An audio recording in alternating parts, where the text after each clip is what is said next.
Heat and humidity plus a trigger, and that equals thunderstorms. The trigger in this case, the cold front, that's moving through central Ontario right now. There's severe thunderstorm watches out through Timmins. I think that's going to be dropped here very shortly. But these storms across the upper peninsula of Michigan are going right now. There's heavy downpours, and this is what you can expect, especially down into southwestern Ontario tomorrow and the sort of north and west ends of the GTA. I think the further east you go, better chance that some of those storms will be more isolated, and that includes Durham. I'm still putting the storm risk out there for all of south central Ontario.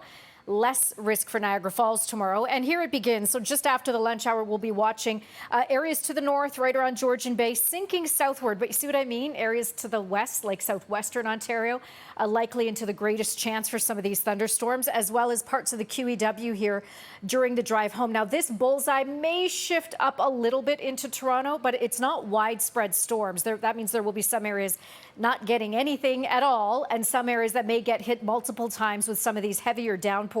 If you get the heavy downpour, it's a fast 20, 25, 30 millimeters, and that's what leads to the isolated pockets of flooding, right? It's not going to last long, though. Greatest risk for the severe storms again in the yellow. So it's north out of the city of Toronto, as well as back down through southwestern Ontario.